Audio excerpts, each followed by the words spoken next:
Amir bin Abdullah bin Jarrah atau lebih dikenal dengan nama Abu Ubaidah bin Jarrah, termasuk dalam golongan sahabat yang mula-mula memeluk Islam, as-sabiqunal awalun. Dan seperti kebanyakan sahabat yang memeluk Islam pada hari-hari pertama didakwahkan, Abu Bakar mempunyai peran penting dalam mempengaruhi keputusannya itu. Abu Ubaidah mengikuti hijrah ke Habasyah yang kedua, tetapi tak lama kembali lagi ke Makkah karena ia merasa lebih nyaman berada dekat dengan Rasulullah Shallallahu Alaihi Wasallam. Walaupun mungkin jiwanya terancam, ketika hijrah ke Madinah, Rasulullah Shallallahu Alaihi Wasallam mempersaudarakannya dengan Sa'ad bin Mu'az. Abu Ubaidah termasuk salah satu dari 10 sahabat yang dijamin masuk surga ketika masih hidupnya. Ketika ia berbayat memeluk Islam, 3 kata yang tertanam dalam benaknya, jihad fi sabilillah. Semua pertempuran bersama Rasulullah Shallallahu Alaihi Wasallam diikutinya. Diterjuninya Perang Badar, yang pada dasarnya merupakan pertempuran melawan sanak kerabatnya sendiri, dan juga sahabat-sahabatnya di masa jahiliyah. Semuanya itu menjadi ringan karena jiwanya telah terangkum dalam 3 kata tersebut. Bahkan ada salah satu riwayat, ia membunuh ayahnya sendiri dalam peperangan tersebut. Sebenarnya ia telah berusaha menghindari bentrok dengan ayahnya yang ada di pihak kaum kafir. Kalaupun ayahnya harus terbunuh, bukanlah tangannya yang melakukannya, tetapi ayahnya selalu mengikuti dan mengejarnya, sehingga tidak ada pilihan lain selain melakukan perlawanan, sehingga akhirnya ia menewaskannya. Ia sempat gelisah dengan apa yang dilakukannya. Kemudian turunlah surah Al-Mujadalah ayat 22, yang membenarkan sikapnya, bahkan memuji keimanannya. Dalam Perang Uhud, Rasulullah Shallallahu Alaihi Wasallam sempat mengalami kondisi kritis, di mana beliau hanya dilindungi oleh Talha dan Sa'ad bin Abi Waqqas, sementara pasukan Quraisy mengepung dengan maksud untuk membunuh beliau.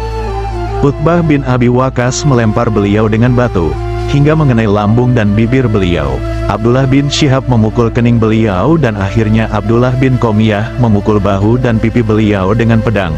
Beliau memang memakai baju besi, tetapi akibat serangan tersebut, gigi seri beliau pecah, bibir dan kening terluka, bahkan ada 2 potong besi dari topi baja yang menancap pada pipi beliau. Beberapa sahabat berusaha membuka barisan musuh mendekati posisi Rasulullah Shallallahu Alaihi Wasallam untuk bisa memberikan perlindungan kepada beliau. Abu Bakar dan Abu Ubaidah yang paling cepat tiba, dan saat itu Talha telah tersungkur karena luka-lukanya. Tidak berapa lama, beberapa sahabat mulai berkumpul di sekitar Rasulullah Shallallahu Alaihi Wasallam dan mengamankan keadaan beliau, termasuk seorang pahlawan wanita, Ummu Amarah, Nusyaibah binti Ka'ab al-Maziniyah. Melihat ada besi yang menancap di pipi Rasulullah Shallallahu Alaihi Wasallam, Abu Bakar berniat untuk mencabut besi itu. Tetapi Abu Ubaidah berkata kepada Abu Bakar, "Aku bersumpah dengan hakku atas dirimu, biarkanlah aku yang melakukannya." Abu Bakar pun membiarkan Abu Ubaidah melakukannya, tetapi ia tidak mencabut besi itu dengan tangannya karena khawatir akan menyakiti Rasulullah Shallallahu Alaihi Wasallam. Ia menggigit besi itu dengan gigi serinya, dan menariknya perlahan. Besi itu terlepas, tetapi tanggal pula gigi Abu Ubaidah dan darah pun mengucur. Masih ada 1 potongan besi lagi. Karena dilihatnya Abu Ubaidah terluka, Abu Bakar berniat mencabutnya, tetapi sekali lagi Abu Ubaidah berkata, "Aku bersumpah dengan hakku atas dirimu, biarkanlah aku yang melakukannya." Kemudian ia melakukannya sekali lagi dengan gigi serinya yang lain. Kali ini pun giginya tanggal bersama besi yang terlepas dari pipi Rasulullah Shallallahu Alaihi Wasallam. Jadilah ia pahlawan besar yang giginya terlihat ompong jika sedang membuka mulutnya. Tetapi Abu Ubaidah justru membanggakan cacatnya tersebut, karena itu menjadi peristiwa bersejarah dalam hidupnya bersama Rasulullah Shallallahu Alaihi Wasallam. Bahkan ia sangat ingin membawa ompongnya tersebut ke hadapan Allah Ta'ala di hari kiamat sebagai hujah kecintaan kepada Rasulullah Shallallahu Alaihi Wasallam. Sebelum peristiwa perjanjian Hudaibiyah, Rasulullah Shallallahu Alaihi Wasallam pernah mengirim Abu Ubaidah dengan sekitar 300 orang anggota pasukan untuk mengintai kafilah dagang Quraisy. Bekal yang diberikan beliau tidak lebih dari sebakul kurma, sehingga setiap orang hanya mendapat jatah segenggam kurma. Ketika perbekalan mereka habis, Abu Ubaidah memerintahkan pasukannya menumbuk daun kayu habat dengan senjatanya sehingga menjadi tepung dan diolah menjadi roti, dan sebagian lagi makan daun-daunnya. Makanan yang sangat tidak layak sebenarnya, tetapi tidak ada pilihan lain, dan tugas harus tetap dilaksanakan. Setelah beberapa hari dalam keadaan seperti itu, mereka tiba di pesisir pantai, dan tampak sebuah gundukan besar di sana. Setelah didekati ternyata sebuah ikan besar, sejenis ikan paus yang terdampar. Mereka menggunakan ikan tersebut sebagai bahan makanan selama hampir 15 hari di sana, sehingga kembali sehat bahkan cenderung lebih gemuk dari sebelumnya. Saat pulang kembali, mereka membawa sisa-sisa daging ikan itu untuk perbekalan di perjalanan. Ketika sampai di Madinah, Abu Ubaidah menceritakan pengalaman mereka kepada Rasulullah Shallallahu Alaihi Wasallam, dan beliau berkata, "Itu adalah rezeki yang diberikan Allah kepada kalian. Apakah masih ada sisa dagingnya untuk kami di sini?" Mereka membagi-bagikan daging ikan yang masih ada tersebut, dan Rasulullah Shallallahu Alaihi Wasallam ikut memakannya. Dan dalam sejarah peristiwa ini dikenal dengan nama Ekspedisi Daun Habat. Pada tahun 9 Hijriah, datang utusan dari Najran yang berjumlah 60 orang. Najran merupakan suatu wilayah yang luas di Yaman, memiliki 100.000 prajurit yang bernaung di bawah bendera Nasrani. Sebagian dari utusan ini adalah para bangsawannya sebanyak 24 orang, dan para pemimpin kaum Najran sendiri sebanyak 3 orang. Mereka belum memeluk Islam, tetapi sempat melakukan diskusi dan perdebatan tentang Isa. Allah menurunkan surah Ali Imran ayat 59-61, sehingga Rasulullah Shallallahu Alaihi Wasallam menantang mereka untuk mubahalah, sesuai dengan petunjuk wahyu yang turun tersebut. Tetapi utusan Najran tersebut tidak berani menerima tantangan Rasulullah Shallallahu Alaihi Wasallam tersebut.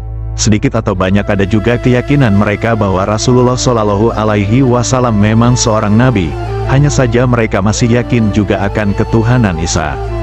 Mubahalah atau disebut juga mula'anah adalah proses di mana dua kelompok saling berdoa kepada Allah atau Tuhannya masing-masing, yang doa itu diakhiri dengan permintaan kepada Allah atau Tuhannya masing-masing. Jika memang dirinya atau kelompoknya tidak benar, laknat Allah akan turun kepada mereka karena kedustaannya itu. Akhirnya, kaum Nasrani dari Najran itu melunak. Walaupun belum memeluk Islam, mereka meminta Rasulullah Shallallahu Alaihi Wasallam mengirim seseorang bersama mereka ke Najran untuk lebih memperkenalkan Islam kepada masyarakat mereka. Maka Rasulullah Shallallahu Alaihi Wasallam berkata, "Baiklah, akan saya kirimkan bersama tuan-tuan seseorang yang terpercaya, benar-benar terpercaya, benar-benar terpercaya, benar-benar terpercaya." Para sahabat sangat takjub mendengar ucapan Rasulullah Shallallahu Alaihi Wasallam, yakni pujian beliau sebagai orang terpercaya, dan beliau mengulangnya hingga 3 kali untuk menegaskan, siapakah orang tersebut sebenarnya. Setiap sahabat berharap, dialah yang ditunjuk oleh Rasulullah Shallallahu Alaihi Wasallam. Bahkan Umar bin Khattab yang tidak memiliki ambisi untuk memegang suatu jabatan apapun, sangat menginginkan agar dialah yang dimaksud Rasulullah Shallallahu Alaihi Wasallam. Ketika itu waktunya salat duhur, Umar berusaha menampilkan dirinya di dekat Rasulullah Shallallahu Alaihi Wasallam. Namun walau Rasulullah Shallallahu Alaihi Wasallam telah melihat dirinya, beliau masih mencari-cari seseorang. Ketika pandangan beliau jatuh pada Abu Ubaidah, beliau bersabda, "Wahai Abu Ubaidah, pergilah berangkat bersama mereka, dan selesaikan apabila terjadi perselisihan di antara mereka." Inilah dia orang terpercaya itu. Dan para sahabat lainnya tidak heran kalau ternyata Abu Ubaidah yang dimaksudkan Rasulullah Shallallahu Alaihi Wasallam. Beberapa kali, dalam beberapa kesempatan berbeda, beliau menyebut Abu Ubaidah sebagai Aminul Ummah, orang kepercayaan umat Islam ini. Abu Ubaidah pun menyertai rombongan tersebut kembali ke Najran, sebagaimana diperintahkan Rasulullah Shallallahu Alaihi Wasallam. Sebagian riwayat menyebutkan, 2 dari 3 pemimpinnya masuk Islam setelah mereka tiba di Najran, yakni Al-Aqib atau Abdul Masih, pemimpin yang mengendalikan roda pemerintahan, dan As-Sayyid atau Al-Aiham atau Syurahbil, pemimpin yang mengendalikan masalah peradaban dan politik. Lambat laun Islam menyebar di Najran berkat bimbingan Aminul Ummah ini. Bahkan akhirnya Rasulullah Shallallahu Alaihi Wasallam mengirimkan Ali bin Thalib untuk membantu Abu Ubaidah dalam urusan sedekah dan jizyah dari masyarakat Najran yang makin banyak yang memeluk Islam. Pada masa Khalifah Abu Bakar, ia mengikuti pasukan besar yang dipimpin oleh Khalid bin Walid untuk menghadang pasukan Romawi, yang dikenal dengan nama Perang Yarmuk. Walau ia seorang sahabat besar, senior dan seorang kepercayaan Rasulullah Shallallahu Alaihi Wasallam dan kepercayaan umat, ia hanyalah seorang prajurit biasa sebagaimana banyak sahabat besar lainnya. Dan tidak ada masalah baginya kalau komandannya adalah Khalid bin Walid, yang baru memeluk Islam setelah perjanjian Hudaibiyah, sebelum terjadinya Fathul Makkah. Padahal sebelumnya ia sangat gencar memerangi kaum muslimin sewaktu masih kafirnya. Bahkan Khalid bin Walid juga yang berperan besar menggagalkan kemenangan pasukan muslim di perang Uhud dan memporak-porandakan kaum muslimin, bahkan hampir mengancam jiwa Rasulullah Shallallahu Alaihi Wasallam. Tetapi itulah gambaran umum karakter sahabat Rasulullah Shallallahu Alaihi Wasallam yang sebenarnya, termasuk Abu Ubaidah bin Jarrah, ikhlas berjuang di jalan Allah, tidak karena jabatan, kekuasaan, harta, nama besar, atau bahkan tidak untuk kemenangan itu sendiri, tetapi semua ikhlas karena Allah dan Rasul-Nya. Kembali ke perang Yarmuk, ketika pertempuran berlangsung sengit dan kemenangan sudah tampak di depan mata, datanglah utusan dari Madinah menemui Abu Ubaidah membawa 2 surat dari Khalifah.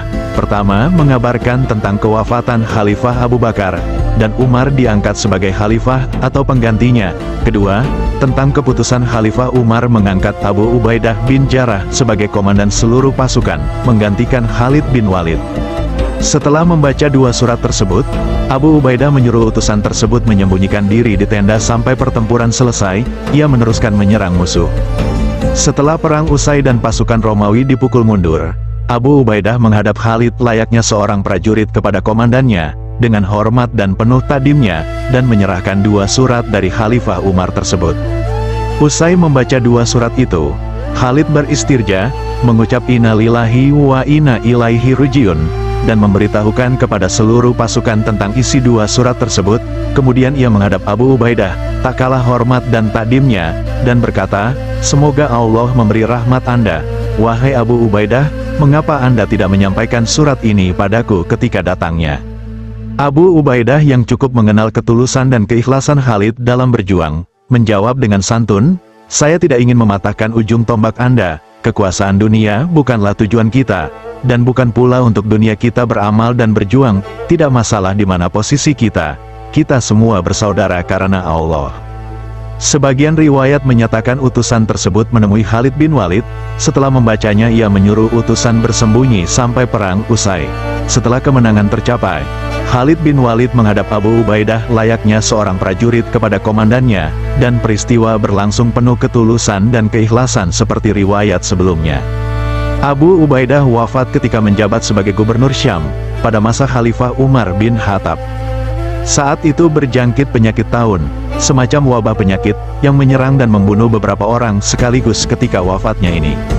Sahabat Mu'az bin Jabal berkata halayak ramai yang turut menghantar jenazahnya, "Sesungguhnya kita sekalian telah kehilangan seseorang yang demi Allah, aku menyangka tidak ada orang lain yang lebih sedikit dendamnya, lebih bersih hatinya, dan paling jauh dari perbuatan merusak, lebih cintanya pada kehidupan akhirat, dan lebih banyak memberikan nasihat kecuali Abu Ubaidah ini. Keluarlah kalian untuk menyalatkan jenazahnya, dan mohonkan rahmat Allah untuknya." Mu'az memimpin salat jenazahnya dan turun ke liang lahat bersama Amru bin Esh dan Dahak bin Qais.